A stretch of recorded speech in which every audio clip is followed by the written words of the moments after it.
আচ্ছা, গতদিন আমরা মূলত স্নায়ুতন্ত্র আলোচনা শুরু করেছিলাম। আমরা স্নায়ুতন্ত্র আলোচনা করতে গিয়ে স্বাভাবিকভাবে এটা দেখেছি যে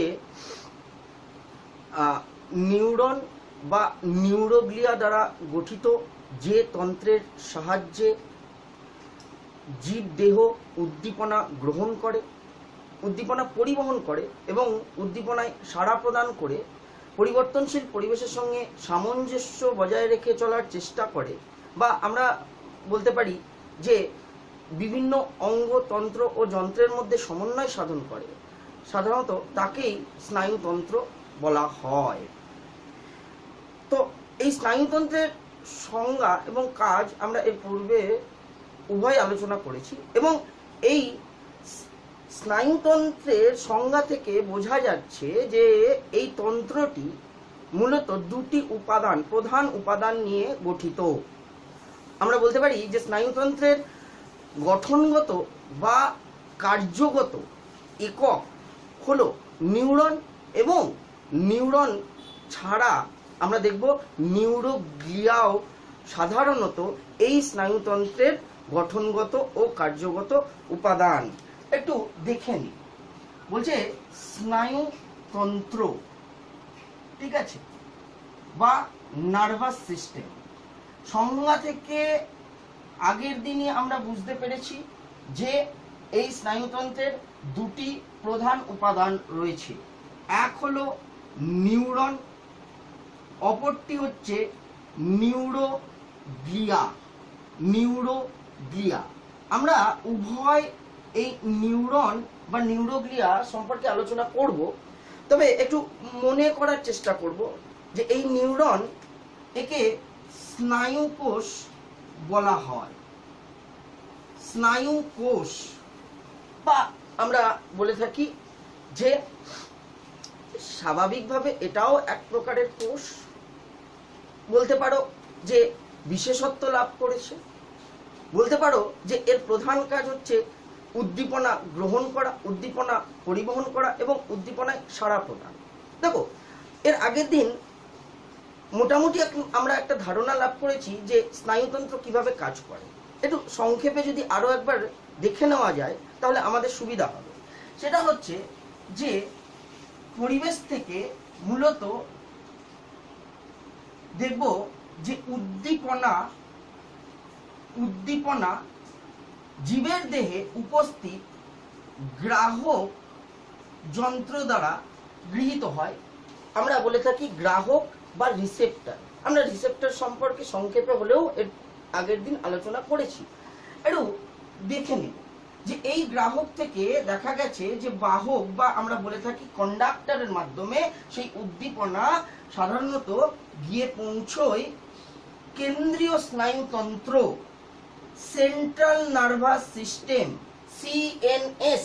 সিএনএস কথার অর্থ হচ্ছে সেন্ট্রাল নার্ভাস সিস্টেম বা কেন্দ্রীয় স্নায়ুতন্ত্র। পূর্বের অভিজ্ঞতা থেকে বলা যায় যে সাধারণত এটি মস্তিষ্ক এবং সুষুম্না কাণ্ড নিয়ে গঠিত, এই কেন্দ্রীয় স্নায়ুতন্ত্র। এই কেন্দ্রীয় স্নায়ুতন্ত্র থেকে আমরা দেখব যে আবার বাহক বা কন্ডাক্টর, এবং আমরা আগের দিন অবশ্যই আলোচনা করেছি যে গ্রাহক থেকে যে বাহক উদ্দীপনা কেন্দ্রীয় স্নায়ুতন্ত্রে পৌঁছে দেয় তাকে সাধারণত সংজ্ঞাবহ বাহক বলা হয়। আর এই কেন্দ্রীয় স্নায়ুতন্ত্র থেকে সাধারণত দেখব যে প্রেরক যন্ত্রে বা কারক যন্ত্রে অর্থাৎ ইফেক্টারে যে সাড়া পরিবহন করে, সাড়া পৌঁছে দেয়, তাকে আজ্ঞাবহ বাহক বলে। আজ্ঞাবহ বাহক।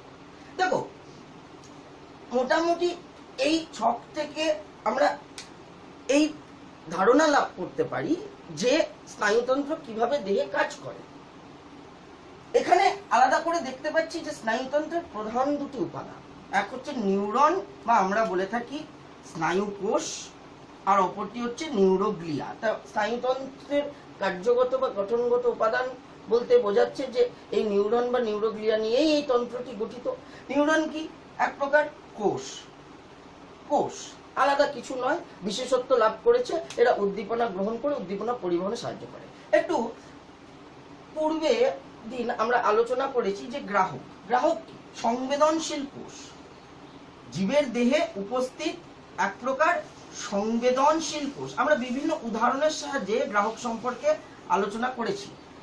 আমরা দেখেছি যে আমাদের চোখের রেটিনাতে রড কোষ বা কোন কোষ, এগুলিকে আমরা গ্রাহক বলতে পারি। আলোক উদ্দীপনা গ্রহণ করে থাকে। আমাদের নাসিকায় উপস্থিত ঘ্রাণ উদ্দীপনা গ্রহণ করতে সাহায্য করে, আমরা বলতে পারি অলফ্যাক্টরি কোষ। আমরা দেখব যে আমাদের জিহ্বায় গাস্টেটারি বা আমরা বলে থাকি স্বাদ কোরক উপস্থিত রয়েছে, যেটি সাধারণত স্বাদ উদ্দীপনা গ্রহণ করতে সাহায্য করে। তো জীবের দেহে এরকম বিভিন্ন স্থানে আমরা দেখব যে বিশেষ ধরনের সংবেদনশীল কোষ রয়েছে, যারা উদ্দীপনা গ্রহণ করে উদ্দীপনা কেন্দ্রীয় স্নায়ুতন্ত্রে পৌঁছে দিতে সাহায্য করে এবং সেই অনুযায়ী সাড়া প্রদান করতে সাহায্য করে। তাদেরকেই রিসেপ্টর বা গ্রাহক বলা হয়। এখন ব্যাপার হচ্ছে এই গ্রাহকগুলো আলাদা কি? দেখো, প্রথমেই বলবো এগুলো আলাদা কিছু নয়। আমরা জানি যে জীবের দেহ বা জীবের দেহের গঠনগত বা কার্যগত একক হচ্ছে কোষ। সেই জায়গায় এই গ্রাহক যন্ত্র যেটা বলা হচ্ছে সেটাও আলাদা কিছু নয়। সেগুলো বিশেষ ধরনের সংবেদনশীল কোষ, যেগুলির এক প্রান্ত স্নায়ুর সঙ্গে যুক্ত থাকে। স্নায়ু বা বলতে পারো স্নায়ু কোষের সঙ্গে যুক্ত থাকে, যেগুলি উদ্দীপনা গ্রহণ করে সেই স্নায়ু কোষ বা স্নায়ু কোষের সমন্বয়ে গঠিত স্নায়ু কলা মাধ্যমে সেই উদ্দীপনা পরিবহন করতে সাহায্য করে। অপরদিকে বাহক, সংজ্ঞাবহ বাহক। বাহক কি জিনিসটা কি? অবশ্যই এর কাজ হচ্ছে উদ্দীপনা পরিবহন করা, বিশেষ করে সংজ্ঞাবহ বাহকের। অপরদিকে আজ্ঞাবহ বাহক, এর কাজ হচ্ছে উদ্দীপনা পরিবহন করা, বিশেষ করে বা সাড়া পরিবহন করে নিয়ে যায় আমরা বলতে পারি কেন্দ্রীয় স্নায়ুতন্ত্র থেকে কারক যন্ত্র ইফেক্টর, এবং ইফেক্টরের মাধ্যমে জীবদেহ সাড়া প্রদান করে। তো এখন প্রশ্ন হচ্ছে যে এই জিনিসগুলো কি নিয়ে গঠিত। আমি আবার বলবো, দেখো, জীবের দেহের গঠনগত বা কার্যগত একক হচ্ছে বলা যেতে পারে যে কোষ। সেখানে এই জীবের দেহে উপস্থিত স্নায়ুতন্ত্র মূলত সেই স্নায়ু কোষ নিয়েই গঠিত এবং অতিরিক্ত নিউরোগ্লিয়া দ্বারাও গঠিত। সেটা আমরা পরবর্তীকালে আলোচনা করব যে নিউরোগ্লিয়ার ভূমিকা কি। কিন্তু আপাতত যদি দেখতে হয় যে এর গঠনগত উপাদান, সেই জায়গায় দাঁড়িয়ে আমরা বলতে পারি যে এগুলো কিছুই নয়, এগুলো কোষ নিয়ে গঠিত। কি ধরনের কোষ নিয়ে গঠিত এটা বুঝতে হবে। এগুলি স্নায়ু কোষ দ্বারা গঠিত, স্নায়ু কোষ দ্বারা গঠিত, আলাদা কিছু নয়। ঠিক আছে, এগুলি স্নায়ু কোষ দ্বারা গঠিত। তুমি বলে স্যার সংজ্ঞাবহ বাহক, তো এখানে আমরা মূলত দেখব যে এই বাহক হচ্ছে দেখতে গেলে স্নায়ু কোষ নিয়ে গঠিত, স্নায়ু কোষ নিয়ে গঠিত। আজ্ঞাবহ বাহক সেটাও স্নায়ু কোষ নিয়েই গঠিত। এখন প্রশ্ন হচ্ছে স্যার কেন্দ্রীয় স্নায়ুতন্ত্র কি? আমরা এর আগের দিন আলোচনা করে দেখেছি যে জীবের দেহে কেন্দ্রীয় স্নায়ুতন্ত্র দুটি অংশ নিয়ে গঠিত, একটি হচ্ছে মস্তিষ্ক, অপরটি সুষুম্নাকাণ্ড। তো গভীরে আলোচনা করলে দেখা যাবে যে এই মস্তিষ্ক এবং সুষুম্নাকাণ্ড অসংখ্য স্নায়ু কোষ দ্বারাই গঠিত। এবং অবশ্যই এইখানে নিউরোগ্লিয়ার কি ভূমিকা রয়েছে সেটা আমরা আলাদা করে আলোচনা করব। কিন্তু আপাতত আমাদের সরল করে বোঝার জন্য যেটা প্রয়োজন সেটা হচ্ছে যে এই তন্ত্রটি বা এই তন্ত্রের যে সকল উদ্দীপনা পরিবহনকারী যে উপাদানগুলি রয়েছে, সেই উদ্দীপনা পরিবহনকারী উপাদান মূলত কোষ নিয়েই গঠিত। বিশেষ প্রকারের কোষ যারা বিশেষত্ব লাভ করেছে উদ্দীপনা গ্রহণ করার জন্য, উদ্দীপনা পরিবহন করার জন্য এবং উদ্দীপনার বিশ্লেষণ করার জন্য এবং তা সেই অনুযায়ী সাড়া প্রদান করার জন্য। তো সেই উদ্দীপনা পরিবহনকারী উপাদানগুলো যদি গভীরে আলোচনা করা যায় তাহলে দেখবো যে এগুলো আলাদা কিছুই নয়, এগুলি শুধুমাত্র এই কোষ নিয়ে গঠিত, স্নায়ু কোষ। তো নিউরোগ্লিয়াও আলাদা কিছু নয়, আলোচনা করলে দেখা যাবে এগুলো হচ্ছে এক প্রকারের কোষ, এগুলো ধারক কোষ বলা হয়। আমরা অবশ্যই আলোচনা করবো। আমি আপাতত এইটুকুই লিখে রাখবো যে এগুলিকে আমরা ধারক কোষ বলে থাকি ধারক কোষ। ঠিক আছে, আপাতত এইটুকু। তো দেখাই যাচ্ছে যে কোষ নিয়েই গঠিত পুরো তন্ত্রটি। এটা আমাদের অভিজ্ঞতা থেকে বলা যেতে পারে যে কোষের সমন্বয়েই সাধারণত কলা গঠিত হবে, এবং কলার সমন্বয়েই সাধারণত আমরা দেখব যে বিভিন্ন অঙ্গ, এবং বিভিন্ন অঙ্গের সমন্বয়েই বিভিন্ন তন্ত্র। এখানে আমরা নার্ভাস সিস্টেম বা স্নায়ুতন্ত্রটাই আলোচনা করছি। তো আলাদা করে এখানে জটিল করে ভাবার কোনো বিশেষ প্রয়োজন নেই। এই তন্ত্রের আমরা যদি আলোচনা করে দেখি তাহলে সেই গঠনগত এবং কার্যগত উপাদান হচ্ছে কোষ, স্নায়ু কোষ এবং এক প্রকার ধারক কোষ নিউরোগ্লিয়া। আমরা আরো গভীরে আলোচনা করলে হয়তো এর সম্পর্কে সুস্পষ্ট ধারণা হবে। আপাতত সকলকে জিজ্ঞেস করব যে কোনো অসুবিধা আছে কিনা, এই পর্যন্ত কোনো অসুবিধা আছে কিনা।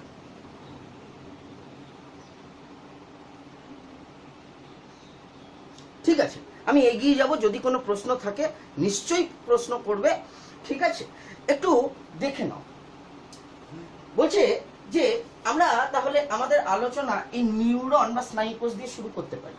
যদিও আমরা ক্লাস 9-এ এই বিশেষ করে স্নায়ু কলা আলোচনা করতে গিয়ে এই নিউরনের গঠন বা কাজ সম্পর্কে একটা ধারণা লাভ করেছি, তবে ক্লাস 10-এ দ্বিতীয়বার এটা বলা যেতে পারে যে ভালো করে আলোচনা করে নেওয়া দরকার রয়েছে, প্রয়োজন রয়েছে।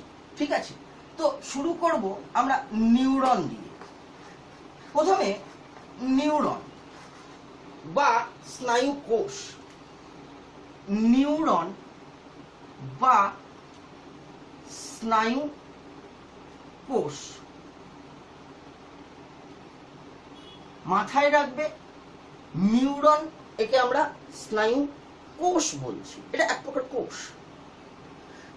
নিউরন বলা যেতে পারে যে দেহে, বিশেষ করে মানুষের দেহে সবথেকে দীর্ঘতম কোষ।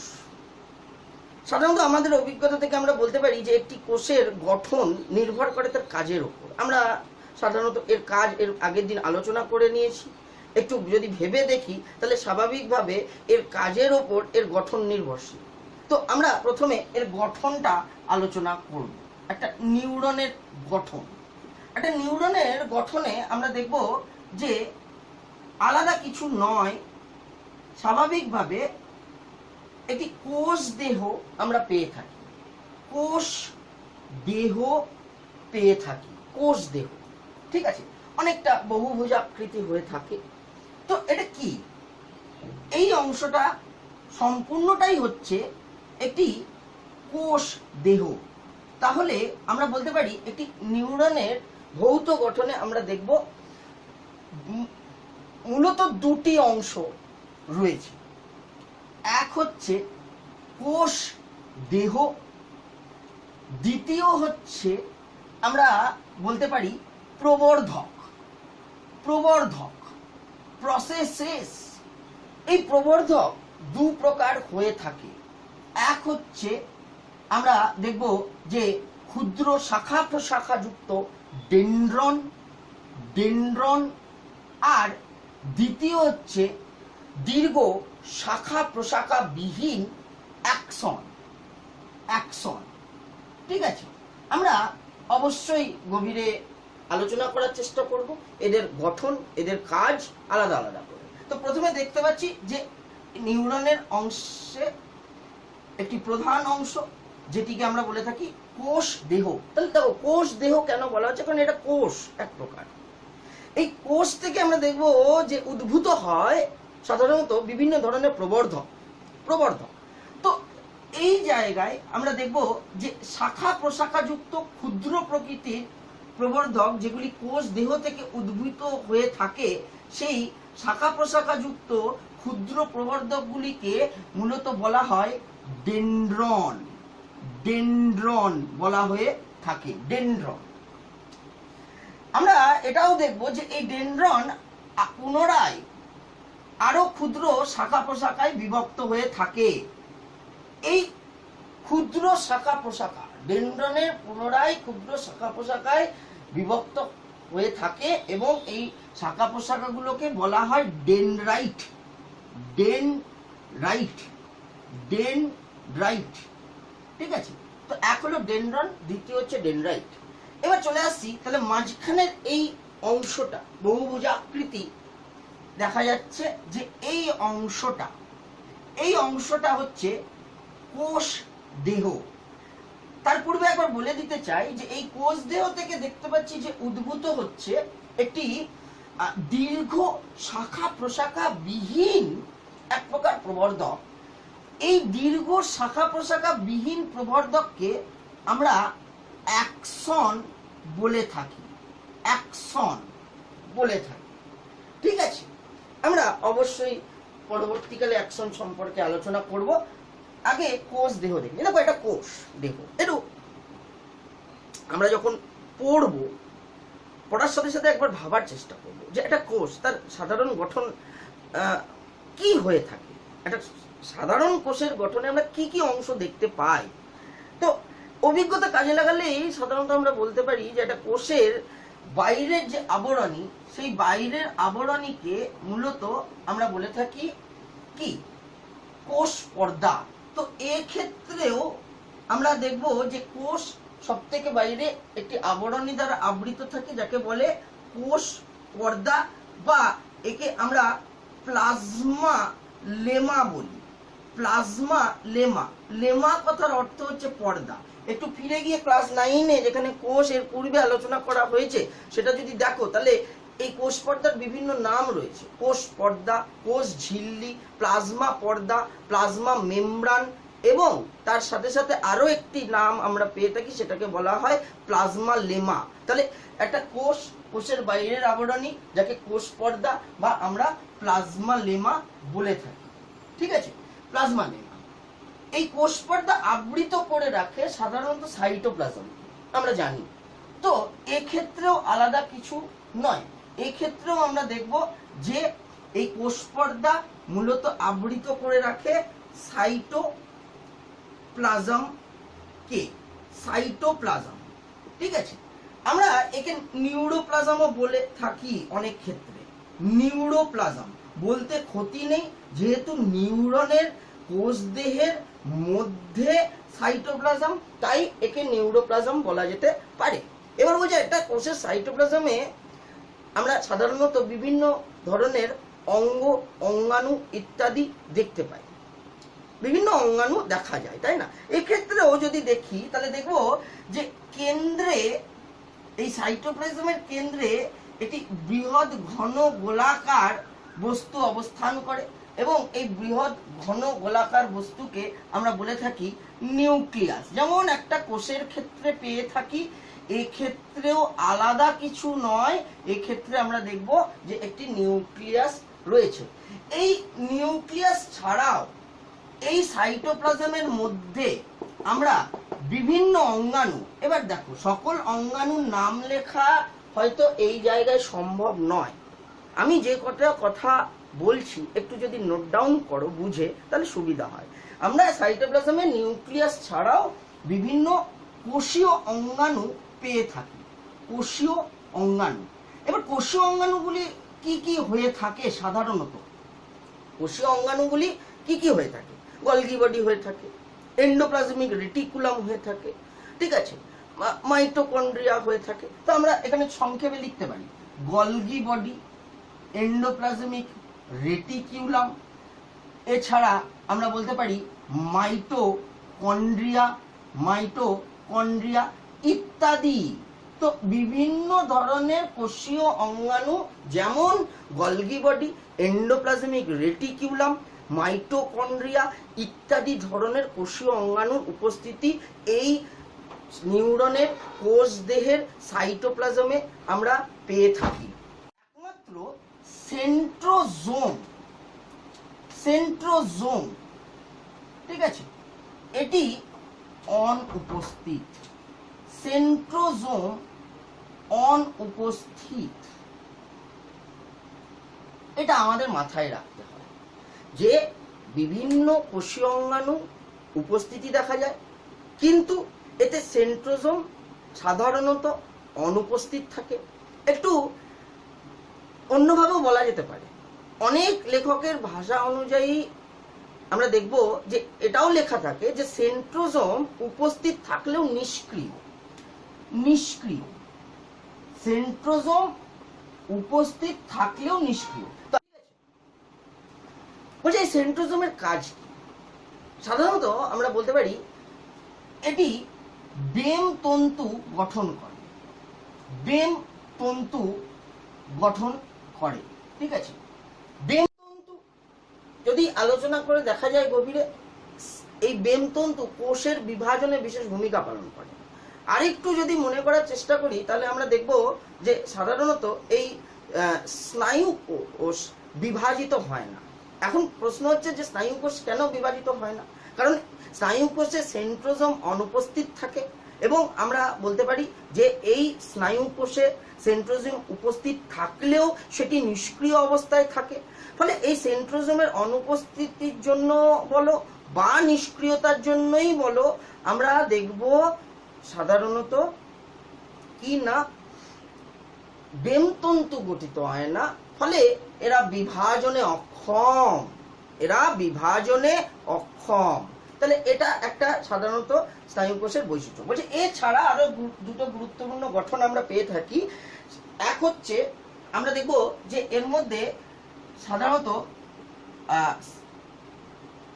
দানা বা আমরা বলতে পারি গ্র্যানিউল আমরা পেয়ে থাকি, ঠিক আছে। অর্থাৎ ক্ষুদ্র ক্ষুদ্র রাইবো নিউক্লিয় প্রোটিন যুক্ত দানা। এই দানাগুলোকে নিজেল দানা বলা হয়। নিজেল দানা বলা হয়। নিজেল দানা কি, আসলে কি? বলছে নিজেল দানা হলো রাইবো নিউক্লিয় প্রোটিন। আমি সংক্ষেপে লিখলাম, একটু শুনে বুঝে লিখে নেওয়ার চেষ্টা করবে। কি আসলে? বলছে রাইবো নিউক্লিয় প্রোটিন। রাইবো নিউক্লিয় প্রোটিন, ঠিক আছে। আবার একবার বলছি, রাইবো নিউক্লিয় প্রোটিন। সুযোগ হলে গভীরে পরবর্তীকালে অবশ্যই আলোচনা করা হবে যে এই রাইবো নিউক্লিয় প্রোটিন কি। আপাতত বলতে পারো যে এগুলো এক প্রকার প্রোটিন। রাইবো নিউক্লিয় প্রোটিন, নিউক্লিয় প্রোটিন, এর প্রকৃতি হচ্ছে এক প্রকার নিউক্লিয় প্রোটিন, ঠিক আছে। নিজেল দানা আমরা পেয়ে থাকি, নিজেল দানা। অপরদিকে আমরা দেখব যে এর মধ্যে সূক্ষ্ম সূক্ষ্ম বলা যেতে পারে যে সূত্রাকার গঠন। সূক্ষ্ম সূক্ষ্ম সূত্রাকার গঠন আমরা পেয়ে থাকি। সূত্রাকার গঠন, সূক্ষ্ম সূক্ষ্ম সূত্রাকার গঠন। এই সূত্রাকার গঠনগুলিকে সাধারণত বলা হয় নিউরোফাইব্রিল। Neurofibril, neurofibril. দেখো ফাইব্রিল কথাটি এসছে ফাইবার থেকে। ফাইবার মানে সুতোর মতো আকারকে নির্দেশ করে, সুতোর মতো আকারকে সাধারণত বোঝায়। তো সেই জায়গায় দাঁড়িয়ে আমরা কি কি পেলাম? একটা কোষের সব থেকে বাইরের আবরণী, যাকে কোষ পর্দা বা প্লাজমা লেমা বলা হচ্ছে। কোষ পর্দা বা প্লাজমা লেমা সাধারণত আবৃত করে রাখে তার সাইটোপ্লাজমকে, যাকে আমরা নিউরোপ্লাজম বলতে পারি। এই সাইটোপ্লাজমের মধ্যে আমরা দেখব যে একটা কোষের মধ্যে সাধারণত আলোচনা করলে দেখা যাবে যে যে সকল অংশ পাওয়া যায়, এই নিউরনের কোষ দেহের মধ্যেও সাধারণত সেই সকল অংশগুলো আমরা দেখতে পাই। যেমন সাইটোপ্লাজমের মধ্যে আমরা বিভিন্ন কোষীয় অঙ্গাণু পেয়ে থাকি, যেমন গলগি বডি, এন্ডোপ্লাজমিক রেটিকুলাম বা মাইটোকন্ড্রিয়া ইত্যাদি এক্সেট্রা। কিন্তু পাশাপাশি আমরা দেখব যে সেন্ট্রোজোম কিন্তু অনুপস্থিত বা যদি উপস্থিত থাকে তবে নিষ্ক্রিয় থাকে। সেন্ট্রোজোমের কাজ হচ্ছে বেমতন্তু গঠন, এটা মাথায় রাখতে হবে। ফলে সেন্ট্রোজোম যেহেতু অনুপস্থিত বা নিষ্ক্রিয় অবস্থায় থাকে, ফলে বেমতন্তু গঠিত হয় না, ফলে এটি বিভাজনে সহায়ক নয়। ফলে আমরা এটা বলতে পারি যে স্নায়ু কোষ এরা বিভাজনে অক্ষম এই কারণে। এরপর চলে আসব যে সূক্ষ্ম সূক্ষ্ম রাইবো নিউক্লিয় প্রোটিন দানা আমরা দেখতে পাই। এই সূক্ষ্ম সূক্ষ্ম রাইবো নিউক্লিয় প্রোটিন দানা, এগুলোকে আমরা বলে থাকি নিজেল দানা। এবং আমরা এটাও দেখব যে এই সাইটোপ্লাজমের মধ্যে সূত্রাকার গঠন আমরা পেয়ে থাকি। সূত্রাকার গঠন ঠিক আছে, যেগুলিকে বলা হচ্ছে নিউরোফাইব্রিল। তো নিউরোফাইব্রিলের কাজ কি? নিউরোফাইব্রিলের কাজ আলোচনা করলে দেখা যাবে সেটা হলো কোষের আকার বা আকৃতি প্রদান করে। কোষ দেহের আকার বা আকৃতি প্রদান করতে সাহায্য করে, কোষ দেহের দৃঢ়তা প্রদান করতে সাহায্য করে। দেখো একটু যদি মনে করার চেষ্টা করো, আমরা ক্লাস 9-এ যখন কোষ আলোচনা করেছি, আমরা কোষ আলোচনা করতে গিয়ে দেখেছি তার একটি গুরুত্বপূর্ণ অংশ হলো কোষীয় কঙ্কাল। কোষীয় কঙ্কাল সাধারণত 3 প্রকার হয়ে থাকে। মাইক্রোটিউবিউল হয়ে থাকে, অনুনালিকা বা মাইক্রোটিউবিউল, আর দ্বিতীয় হচ্ছে অন্তর্বর্তী তন্তু, আর তৃতীয় নম্বর হচ্ছে আমরা বলতে পারি যে অনুতন্তু, বা আমরা তাকে মায়োফিলামেন্ট বলে থাকি। তো এখানে হয়তো সেইভাবে কোষীয় কঙ্কাল আমরা দেখতে পাই না, কিন্তু কোষীয় কঙ্কালের যদি কাজ আলোচনা করে দেখি তাহলে সেটা হচ্ছে কোষকে আকার আকৃতি প্রদান করতে সাহায্য করে, কোষের গঠন বজায় রাখতে সাহায্য করে, কোষকে দৃঢ়তা প্রদান করে। তো সে এক্ষেত্রে এই বিশেষ করে এই নিউরনের কোষ দেহের ক্ষেত্রে নিউরোফাইব্রিলগুলি সেই ভূমিকা পালন করে, অর্থাৎ কোষীয় কঙ্কালের ভূমিকা, অর্থাৎ কোষ দেহের আকার বা আকৃতি প্রদান করে, বা বলা যেতে পারে যে এগুলি সাধারণত কোষকে দৃঢ়তা প্রদান করে। আমরা গভীরে প্রয়োজন হলে এই নিজেল দানা সম্পর্কে আলোচনা করব, সুযোগ হলে প্রয়োজন হলে। আপাতত এইটুকুই জানবো যে নিজেল দানা এগুলি কি। এগুলি হচ্ছে এক প্রকার রাইবোনিউক্লিয় প্রোটিন। একটু বুঝবে নিউক্লিয় প্রোটিন, একটু যদি ভেবে দেখো নিজেই বুঝতে পারবে যে এর প্রকৃতি কি, এর রাসায়নিক প্রকৃতি কি। এগুলি হচ্ছে এক প্রকার নিউক্লিয় প্রোটিন।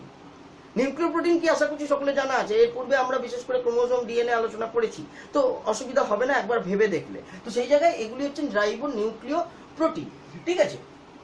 তো এই কোষ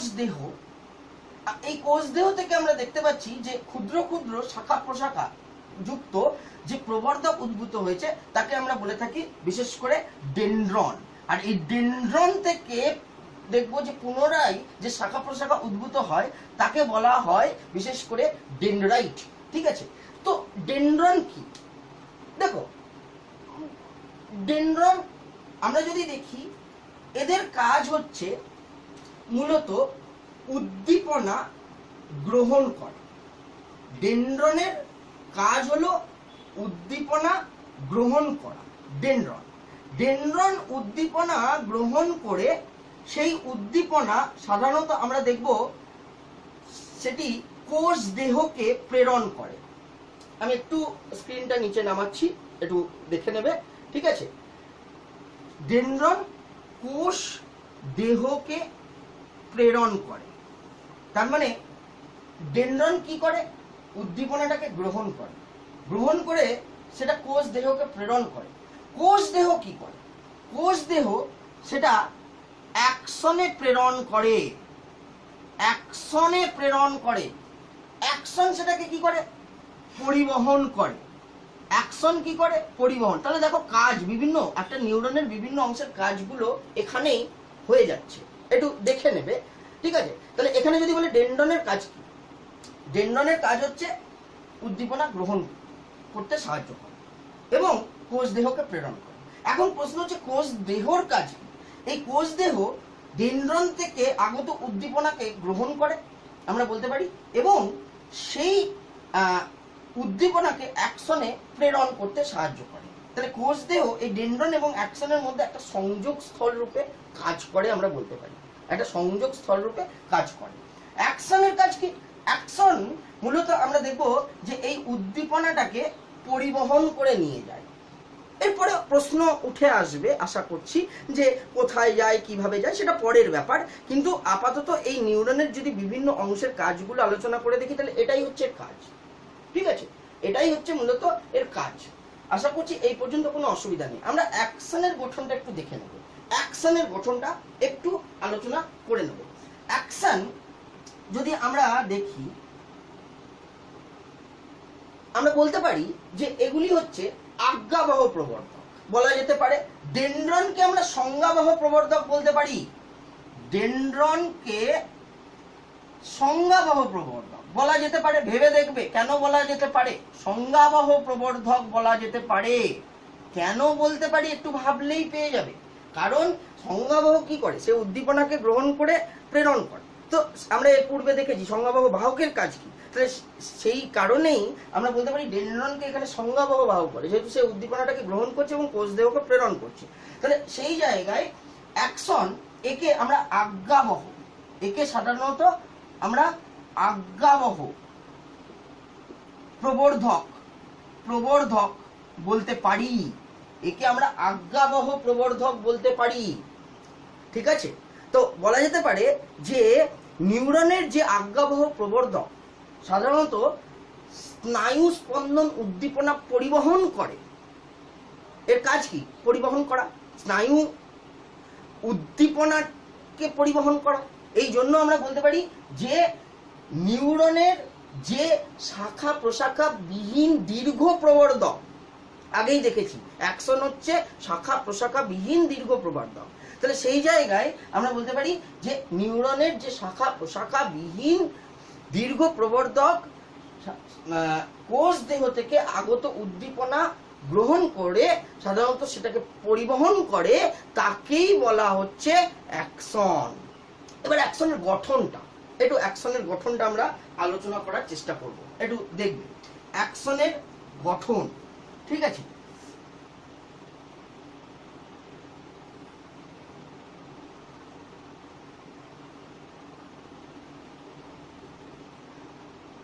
বলছে অ্যাকশনের গঠনে আমরা দেখব যে অ্যাকশন কোষ দেহের যে স্থান থেকে উদ্ভূত হয়, তাহলে এই স্থান ধরে নিতে পারি। কোষ দেহের যে স্থান থেকে উদ্ভূত হয় তাকে বলে অ্যাকশন হিলক, তাকে বলে অ্যাকশন হিলক। তাহলে অ্যাকশন হিলক কি? অ্যাকশন হিলক কাকে বলছে না, কোষ দেহের যে স্থান থেকে উদ্ভূত হয় অ্যাকশন, সেই স্থানকে অ্যাকশন হিলক বলা হচ্ছে।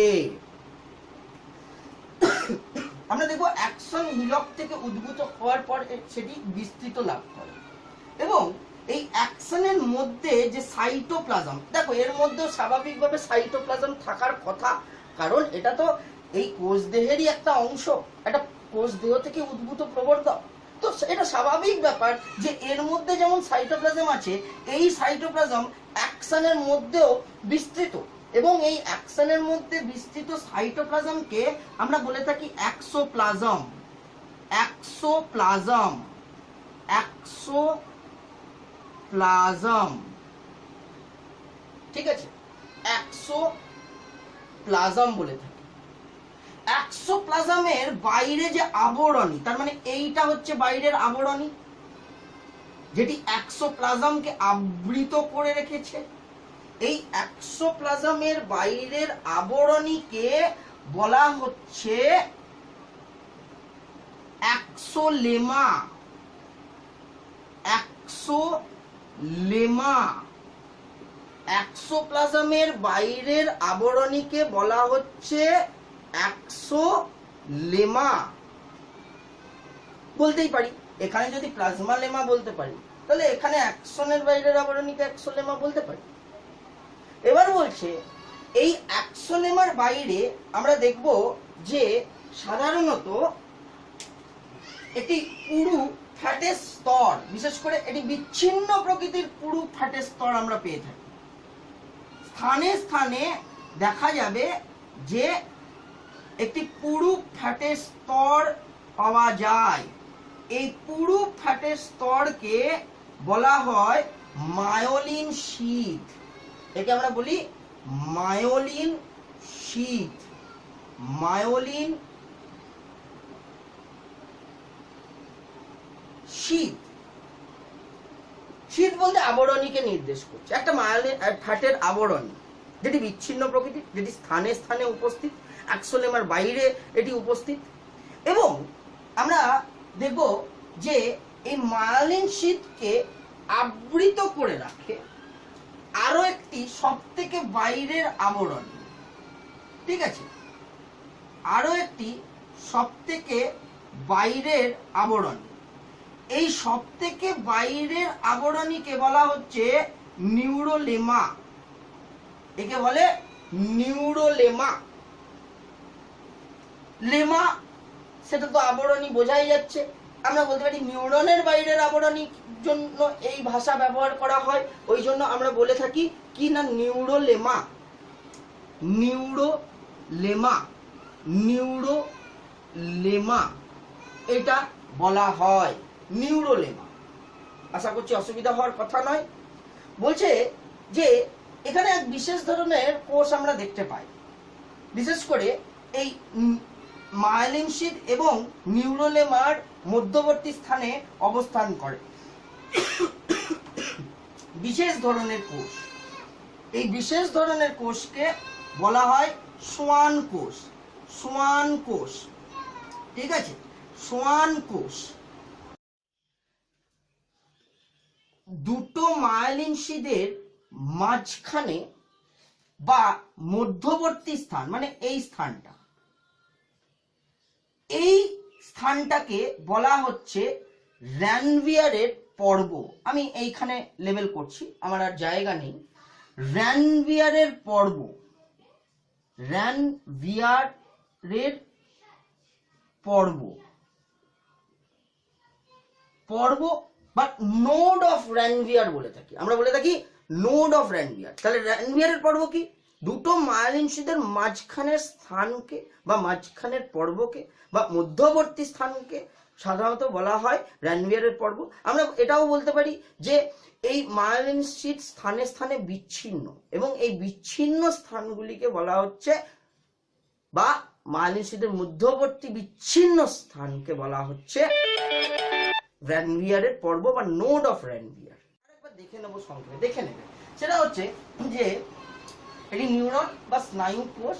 মূলত আমরা তার গঠন, ভৌত গঠন যদি দেখি তাহলে দেখব দুটি অংশ নিয়ে গঠিত। একটি হচ্ছে কোষ দেহ আর অপরটি হচ্ছে প্রবর্ধক। প্রবর্ধক দু প্রকার হয়ে থাকে, এক অ্যাকসন আর এক ডেনড্রন, ঠিক আছে। এবার চলে আসছি স্বাভাবিকভাবে নিউরনের গঠন, নিউরনের চিহ্নিত চিত্রে। তো নিউরনের চিহ্নিত চিত্রতে দেখতে পাচ্ছি যে একটি বহুভুজাকৃতি কোষ দেহ রয়েছে, কোষ দেহ নিয়ে গঠিত, এবং এই কোষ দেহ থেকে দু প্রকারের প্রবর্ধক উদ্ভূত হয়। একটি হচ্ছে শাখা প্রশাখা যুক্ত ক্ষুদ্র প্রবর্ধক, একটি শাখা প্রশাখা বিহীন দীর্ঘ প্রবর্ধক, ঠিক আছে। সেই জায়গায় দাঁড়িয়ে আমরা বলতে পারি যে এই কোষ দেহের সব থেকে বাইরের আবরণী হচ্ছে প্লাজমা লেমা, এবং এই প্লাজমা লেমা আবৃত করে রাখে এর ভেতরে সাইটোপ্লাজম। সাইটোপ্লাজমকে আমরা নিউরোপ্লাজম বলতে পারি, নিউরোপ্লাজম বলতে পারি। সাইটোপ্লাজম, নিউরনের ভেতরের সাইটোপ্লাজমের অপর নাম হচ্ছে নিউরোপ্লাজম। এই সাইটোপ্লাজমের মধ্যে আমরা পেয়ে থাকি বিভিন্ন কোষীয় অঙ্গাণু, যেমন একটা কোষের মধ্যে দেখা যায় বিভিন্ন কোষীয় অঙ্গাণু, যেমন Golgi body, endoplasmic reticulum, mitochondria ইত্যাদি। মাথায় রাখা দরকার যে সেন্ট্রোজোম অনুপস্থিত অথবা নিষ্ক্রিয়, যার ফলে আমরা বলতে পারি যে স্নায়ু কোষ বিভাজনে অক্ষম। অপরদিকে আমরা দেখব যে এই কোষ দেহ থেকে উদ্ভূত ক্ষুদ্র শাখা প্রশাখা যুক্ত প্রবর্ধকগুলিকে বলা হচ্ছে ডেনড্রন, এবং এই ডেনড্রন পুনরায় যখন শাখা প্রশাখায় বিভক্ত হয় তখন তাকে আমরা বলে থাকি ডেনড্রাইট। একটু এখানে বলে দেওয়া দরকার যে এই নিজেল দানা ডেনড্রনের যদি গঠন প্রয়োজন পড়ে, তবে যদি ডেনড্রনের গঠন আলোচনা করতে হয় তাহলে আমরা বলতে পারি যে এই সাইটোপ্লাজম মানে নিউরোপ্লাজম এটি ডেনড্রনের মধ্যেও বিস্তৃত লাভ করে, এটি ডেনড্রনের মধ্যেও বিস্তৃত লাভ করে। আর এমনকি এই নিজেল দানা, এক প্রকার রাইবোনিউক্লিয় প্রোটিন যুক্ত দানা, সেটিও ডেনড্রনের মধ্যে অবস্থান করে, বা বলা যেতে পারে ডেনড্রনের মধ্যে বিস্তৃত লাভ করে। কিন্তু এখানেই ডেনড্রনের সঙ্গে অ্যাকসনের পার্থক্য, এটা বুঝে লিখে নেবে।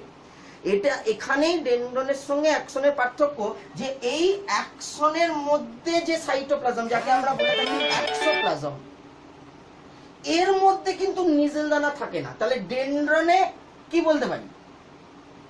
নিজেল দানা উপস্থিত, উপস্থিত বলতে পারি। আর অ্যাকসনের মধ্যে নিজেল দানা অনুপস্থিত। অ্যাকসন হলো কোষ দেহের দীর্ঘ শাখা প্রশাখাবিহীন প্রবর্ধক।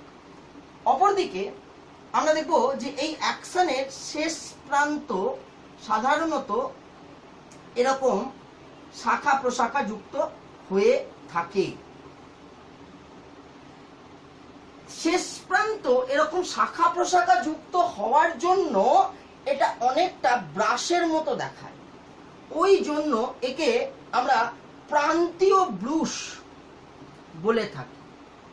প্রান্তীয় ব্রুশ বলে থাকি, প্রান্তীয় ব্রুশ বলা হয়।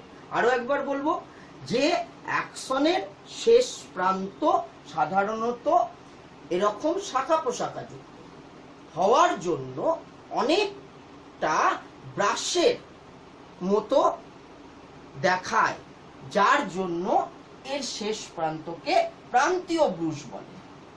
আমরা এই প্রান্তীয় ব্রুশ সম্পর্কে আরো গভীরে আলোচনা করব। আপাতত তুমি গঠনটা দেখো, বোঝো, ঠিক আছে? আপাতত গঠনটা দেখো, বোঝো, পরে পড়ে দেখবে বই থেকে এবং অন্যান্য উৎস থেকে পড়ে দেখার পর স্বাভাবিকভাবে তারপর যদি কোনো প্রশ্ন থাকে, অতিরিক্ত কোনো টার্ম থাকে, তখন জিজ্ঞেস করবে। আপাতত যেটা দরকার সেটা দেখে নাও, সেটা হচ্ছে প্রান্তীয় ব্রুশ। বলছে অ্যাকশনের মধ্যে সাইটোপ্লাজমকে এক্সোপ্লাজম বলছি, এক্সোপ্লাজম বলছি। আর এই এক্সোপ্লাজমকে আবৃত করে রাখে যে আবরণী তাকে এক্সোলেমা বলছি। আর এক্সোলেমার বাইরে আমরা দেখব যে বিশেষ করে এটি বিচ্ছিন্ন প্রকৃতির ফ্যাটের স্তর, ফ্যাটের আবরণী, একে মায়োলিন শীট, শীট কথার অর্থ আবরণী বলছে। আমরা মায়োলিন শীটের যে কাজ সেটা আলোচনা করব, আপাতত এই মুহূর্তে শুধু দেখে নিই গঠনটা। এবার বলছে যে এই জায়গায় দেখব যে এই মায়োলিন শীটকে আবৃত করে থাকে সব থেকে বাইরের আবরণী, অর্থাৎ নিউরনের সব থেকে বাইরের আবরণী, যেটাকে বলা হয় নিউরোলেমা। বিশেষ করে অ্যাকশনের বাইরে আমরা এটা দেখতে পাই, নিউরোলেমা। এবং এই বিশেষ করে মায়োলিন শীট এবং এই নিউরোলেমার মধ্যবর্তী স্থানে আমরা এক বিশেষ ধরনের কোষ পেয়ে থাকি, সোয়ান কোষ। এর কাজটাও আমরা আলোচনা করব, তবে আপাতত গঠনটার উপর একটু ফোকাস করার চেষ্টা করি।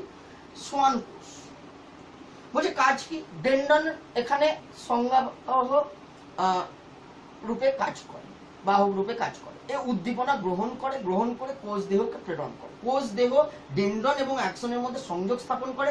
ডেন্ডন থেকে আগত উদ্দীপনা কোষ দেহ গ্রহণ করে সেটি অ্যাকশনে প্রেরণ করে। অ্যাকশন কি করে? উদ্দীপনাটা পরিবহন করে। কোথায় করে? তার উদ্দীপনা তারপরে কোথায় যায়, কিভাবে পরিবহিত হয়, সেটা পরের বিষয়, আলোচনা। কিন্তু এই নিউরনের বিভিন্ন অংশের গঠন আলোচনা করলে এটাই এর কাজ। এবার বলছে অ্যাকশন এবং ডেন্ডনের মধ্যে পার্থক্য। একটা পার্থক্য আমরা প্রথমেই পেয়েছি, সেটা হচ্ছে অ্যাকশন হচ্ছে দীর্ঘ প্রবর্ধক, শাখা প্রশাখা বিহীন। ডেন্ড্রন হচ্ছে ক্ষুদ্র প্রবর্ধক, শাখা প্রশাখা যুক্ত। এই ডেন্ড্রনের মধ্যে সাধারণত আমরা দেখব নিজেল দানা উপস্থিত, অ্যাকশনের মধ্যে নিজেল দানা অনুপস্থিত। ডেন্ড্রন সংজ্ঞাবহ রূপে কাজ করে, আর সাধারণত সংজ্ঞাবহ প্রবর্ধক রূপে কাজ করে। আর অ্যাকশন সাধারণত আমরা বলতে পারি যে আজ্ঞাবহ প্রবর্ধক রূপে কাজ করে।